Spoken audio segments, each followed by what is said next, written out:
getting his ass whipped in Atlanta next. Don't blame 21 Savage. This nigga been picking at a lot of people, okay? Just tell y'all that now. Okay? Cardi B. And this is kind of sad. I think there's a video to this too. Let me see. Cardi B. Hey man, hit that subscribe button, man. Hit that subscribe button, man. Going up.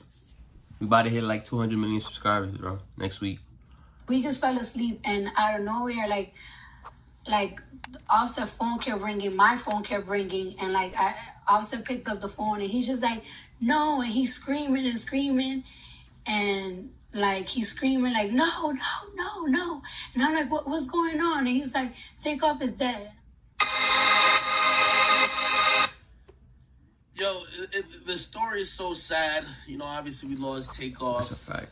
Last year. We're getting to find out, and I think this is what makes it even sad. Like, what I think Offset's going through. Let me pull up his page.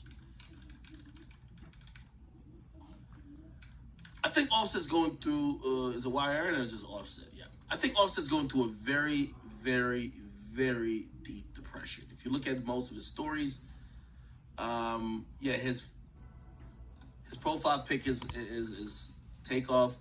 Most of his stories is about Takeoff. He's buying a lot of things that commemorate Takeoff, and he's definitely mourning. But I think he's going through a lot of guilt, and that seems to be the case. What I've noticed when someone you love, you didn't squash the beef with, or you didn't end on best of terms, or you were arguing about something petty, or your last words to that person may have been something regretful.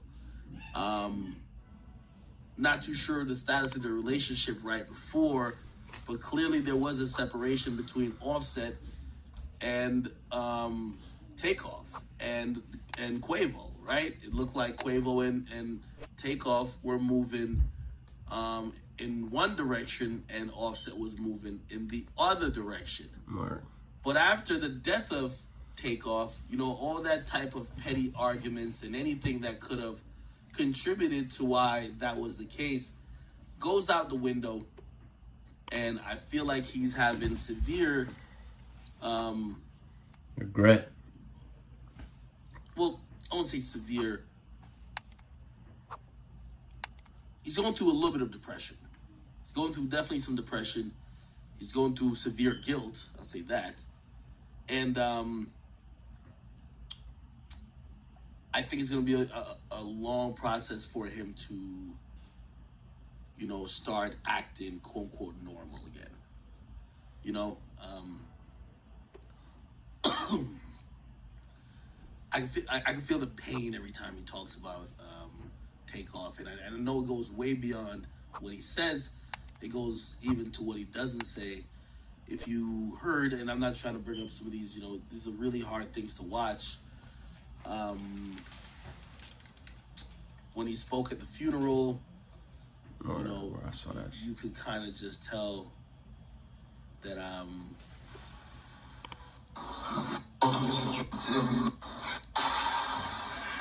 change the culture of music forever.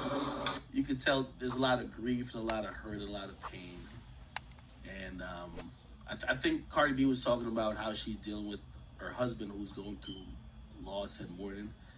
And I think that's tough, you know. By the way, anything I'm saying about Offset does not even go to imagine how Quavo might feel. I can imagine Quavo probably feels his own guilt as well. Hey, y'all at an event, and he saw him. Quavo's the one rolling dice. You get what I mean? He's the one rolling dice. Offset's just chilling. You know, Quavo's the one arguing. No, not Offset. I mean, Takeoff is just chilling. Quavo's the one arguing. Takeoff is just chilling. So, I know both of those men are going through it, and I definitely send my sympathy and my condolences and praise, to bro. Offset and Quavo, to Takeoff's mom, to the entire QC family. This is tough. It's tough. Yeah, I won't even play this full thing. It's kind of like, it's pretty emotional, right? You guys can watch it if you want, That was Offset speaking at Takeoff's funeral.